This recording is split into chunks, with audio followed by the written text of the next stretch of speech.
Well, hello, and welcome again to the 2012fad.com. I will be your host for this evening, and my name is Charlie Bluehawk. Last night, we talked about timelines or memory implants. And I honestly don't understand it. I don't know what's going on. I mean, I have myself very clear, very real memories, not simply of people, but of places, of things, of smells, of events, of tastes, of touch, of things that never today happened. And these aren't past life regression or incarnation or anything. These are events that happened now, today. And yet I'll meet people who I've known my whole life, known for years, for decades, and they don't know me. They have no idea who I am. I'm a complete stranger to them. But to me, I've known them forever. We shared lives together. And I cannot even begin to tell you how painful that is to meet someone who was your entire life and they don't know who you are. They've never met you before. They don't have any idea who you are. So the question is, are these changes in the timeline, such as it is, or are these memory implants? Are these something, memory implants? It's a false memory implanted some such way by the CIA, the NSA, the Rockefeller family, on a whim or as part of one of their numerous operations, their projects, either to create sex slaves or psychic super soldiers, whatever the whim is of that particular day, whatever black magic ritual is necessary for that particular date and time. And since we're all programmed to self-destruct at the age of 30, and I'll be 53 actually next month, so I've sort of outlived my shelf life, my expiration date. So it can't be something, a memory implant that's triggered by time. If it's a memory implant, it has to be triggered by a certain series of events. So I don't know. Now the other possibility we talked about is timelines. Western scientists have now just publicly begun to acknowledge the fact that whenever you detonate a nuclear bomb, besides the obvious, it also rips holes in time and in space. This is now accepted Western scientific knowledge. I'm sure they've known it for a lot longer than the last few years. And they also acknowledge that time is not actually linear. It's actually a series of what you and I would see as soap bubbles, little bubbles of time clinging together and moving around each other. And Western scientists have finally begun to publicly admit that nuclear explosions cause rips in time and in space, and these time bubbles, I guess, tear themselves free of you see soap bubbles, they're usually together, clinging to each other, but nuclear explosions cause the various little time bubbles to separate from one another. So instead of having a group of soap bubbles, you have little, like children blow individual bubbles in the air. And these bubbles of time are floating all around us, passing through us. Maybe that's what it is. I don't know. It's really astonishing that anybody would blow up a nuclear device because the universe is electrical. Everything in this universe is made of atoms. You and I are made of atoms. And if you look at this physical structure of an atom, it is identical to the physical structure of a solar system. An atom has a sun. It has a central part we call a neutron. An atom has objects revolving around it, protons and neutrons. In a solar system, we would call those planets. So whoever or whatever designed the universe used the same blueprints for the very, very big as they did for the very, very small. A nuclear explosion causes protons and electrons to separate from the neutron. They in turn hit other parts of other atoms. And the amount of potential energy, as we've seen on too many TV shows, is just horrifying. but the universe is electrical. So more than just you and me are being turned to ash. Somehow, some way, the electrical and the magnetic fields are distorted, and that is a distortion in time and in space. I don't know. But I live every day with memories that never happened, of living and loving women who don't know who I am and have never met me before. And yet I remember very clearly living in this time and in this place entire lifetimes with them, having children and grandchildren with them. They don't know who I am. And that is a Outer Limits Twilight Zone episode I wouldn't wish on anybody. So tonight I thought we would chat about television as a tool. Now, everybody knows that television is a very bad thing. You can actually look up the works of a Dr. John C. Lilly. And you can look up on the web, again, you don't need me for this, you can look up what's called the Lilly wave or the Lilly effect. And as I recall, television flickers at a specific rate, which I think is 60 megahertz per second. Basically, this is a rate that when your eye sees it, it puts your brain, your conscious brain, basically asleep. This is why when you watch people watching television, they look like they're in a trance. This is done deliberately. It's done to make you, well, quiescent, to make you receptive to any images of horror that you'll see on television. And anybody in the United States who's gone to get their tires changed or gone to a restaurant or stood in line at the bank knows that there are TV monitors everywhere. And they're always on, and for some reason they're always on CNN. And every 15 minutes, there is a new horror that's being not just talked about, but screamed at you wherever you go. I remember sitting in a tire store in Nashville, Tennessee, having one of the tires on my rental car. And I love Kias, by the way. The basic Kia car, wonderful car. That and Toyota, I'm good. But I'm sitting there in the tire place, and there is this monitor up on this TV set up on the wall, screaming. And I counted it. Every 15 minutes there was a new horror. There was a new disaster. There was new something that's supposed to terrify you to the core of your being. And the thing is set on loud. And I actually asked the guys working at the tire shop, can we turn this off? Can we turn it down? Can we change the channel? And they told me no, because they couldn't turn it off. They didn't know how.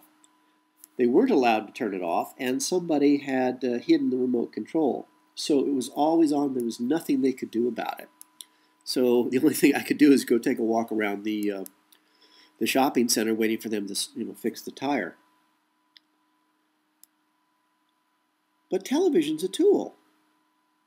And like all technology, you can use it for really good things or really, really bad things. Dr. John C. Lilly, who apparently was a real genius in his time, he actually mapped the pathways of the human brain. He knew what you had to stimulate of the human brain to get a reaction, or in the case of television, get no reaction at all.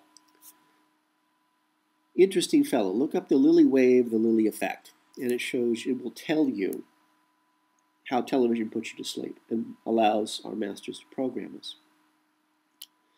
So television's a bad thing. Well, you know what? That isn't actually true. Because when I was a small child, I remember from 1967 to 1969 sitting in front of the television Thursday nights at 8:30 and watching the original Star Trek. In color, mind you, by the way. I vividly remember watching Star Trek in color, one of the few TV shows at that time that was in color. And yet, I didn't see color for most of my life until I was working at the Disney Studios yet again. This time I was working in accounts payable, which was a nightmare I can't even talk about that someday. And I remember sitting at lunch one afternoon in my car outside the Disney Studios eating spring onions and boiled eggs for lunch. And I remember looking out my windshield and seeing the world as I'd normally seen it for what I, at the time, thought was my entire life. seeing the world in various shades of gray and slightly out of focus. And I remembered how stunned I was when all of a sudden the world sort of flipped, sort of like zapped or snapped into place. And I was seeing color, and everything was in focus. And I just sat in my car just absolutely amazed because I could not at the time ever remember seeing color before, or everything in focus. But as I thought about this video episode, I realized as a small child I saw in color because I remember the original Star Trek in very vivid, very deep, very rich, vibrant colors. So somewhere between the age of, I guess, 12, somewhere after that I lost the ability to see color or see anything in focus. Stress, probably part of the mind control projects of our friends, the CIA, who hate us, and the NSA, who hate us, and the Rockefellers, who really hate us. But Star Trek, the original Star Trek, as a small child, was the only place I ever saw people being kind to one another.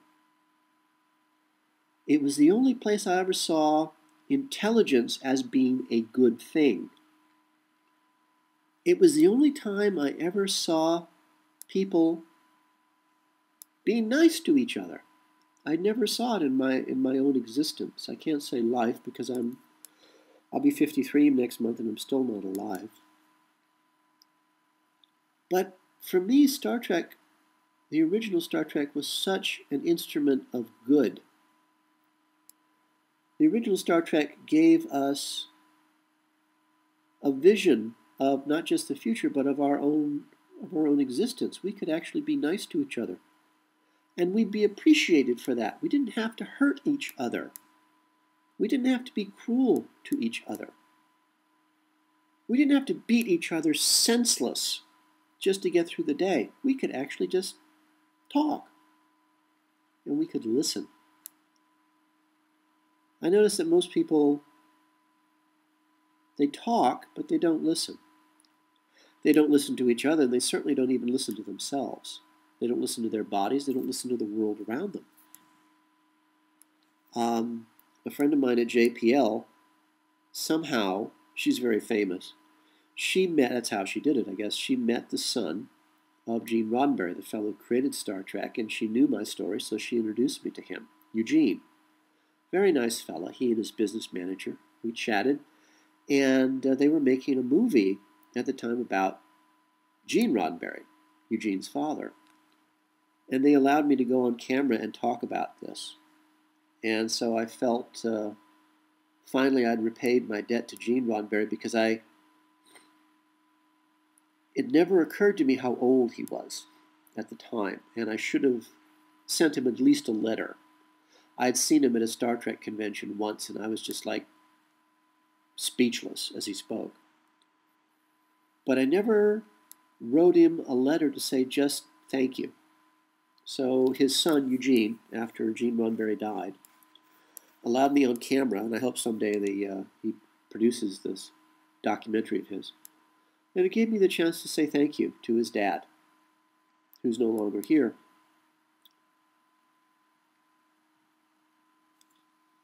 Well, so to me, television does not have to be a bad thing. Another place where I saw intelligence as something to be valued was a British TV show called Doctor Who. Now, Doctor Who was kind of hard to find when I was a kid. It was only carried at the time on PBS stations, and then as filler, and then, at 2 o'clock in the morning, if you just happen to be awake and you happen to be tuning through the stations, you might accidentally find Doctor Who. And, it was a little older than Star Trek at the time. It's actually, Doctor Who now is still on television after 27 years, or I can't even remember now. Started in 1964 or so, good Lord, 40 years. So, but I would occasionally accidentally find Doctor Who somewhere on a PBS station. And it was at the time, very cartoonish. But the stories were really good. And they had it was obvious they had a very, very small budget. But they made the most amazing shows. And again, it spoke about tolerance and patience and kindness and intelligence, all being good things. Doctor Who never carried a gun. He never wanted to hurt anybody. He was just there to help. And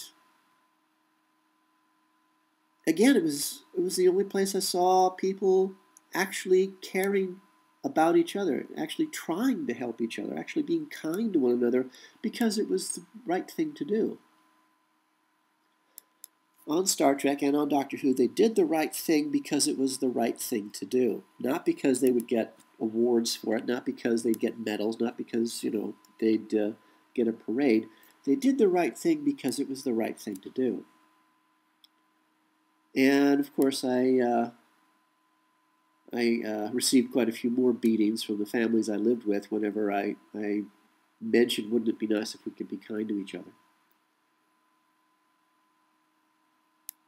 After a while, I stopped watching TV because I just, there was nothing on, and I just couldn't stand being pummeled during the day at work and then being pummeled by television at night. So for the last few years, I haven't watched television at all. Then I got to New Zealand, where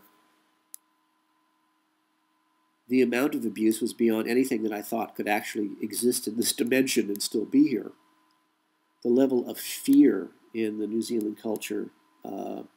Fear makes people do really, really bizarre things, and the New Zealand culture is just based on fear.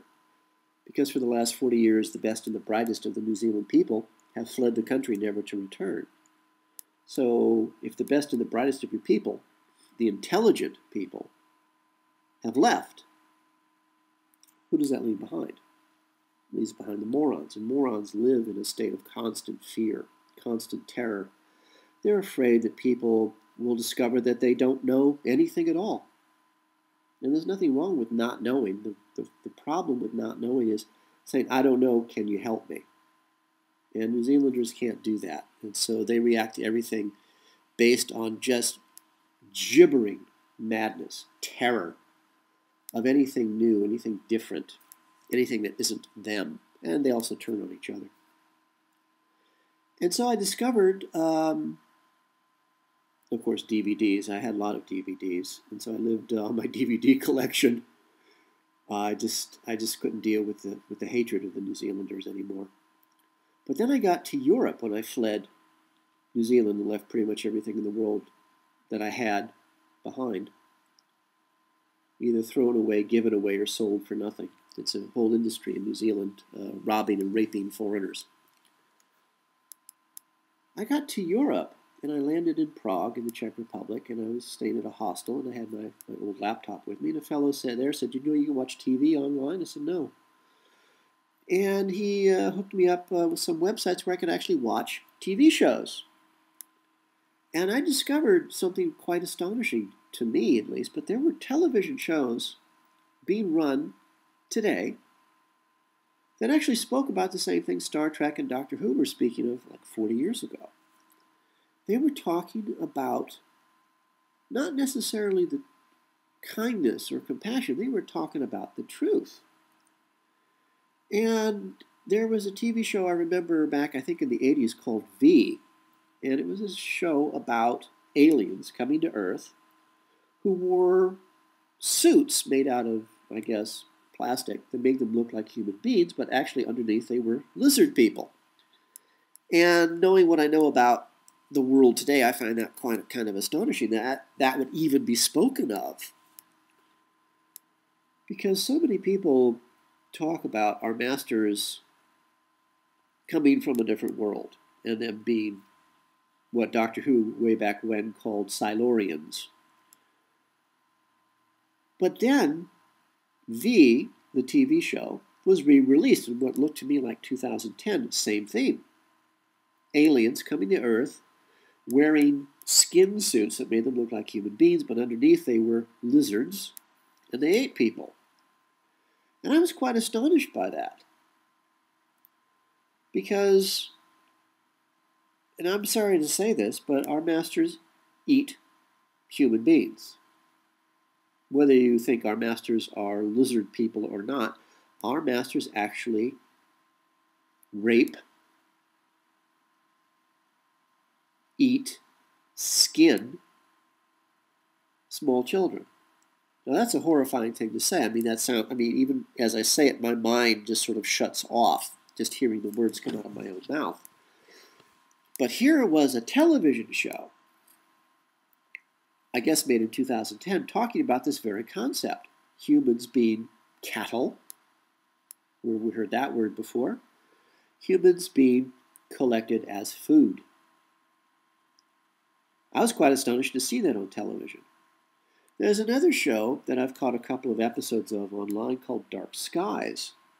Now, Dark Skies is also very strange to me because it's talking about little gray aliens coming to Earth and declaring war on the human race.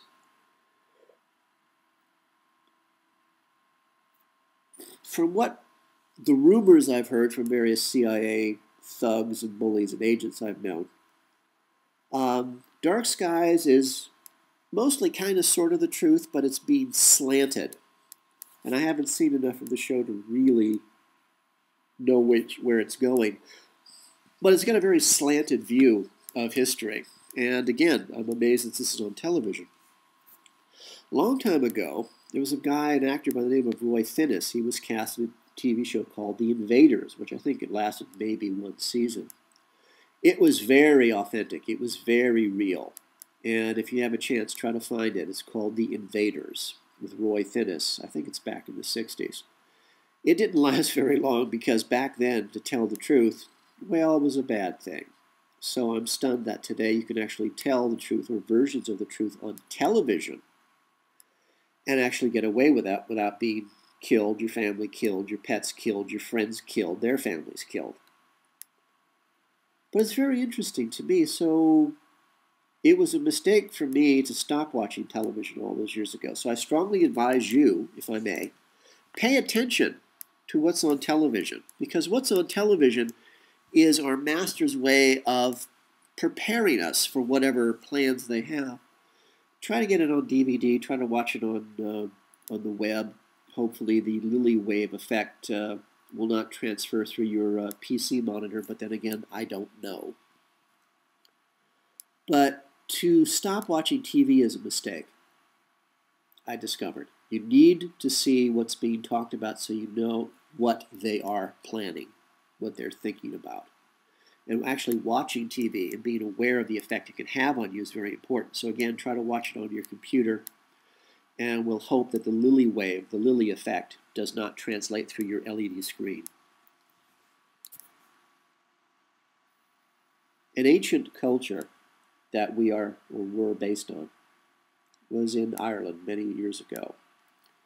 And they gave us the Brian laws, which have all been but forgotten or deleted from our history. So much of our history has been deleted by our masters, it's hard to believe we even had one. The fact that you and I have been here for 2.5 billion years can't even be discussed in public. But they had a blessing, a hope, a dream for friends or for beloved strangers that I share with you. May you live as long as you wish. May you love as long as you live. For the 2012fad.com, this is Charlie Bluvok.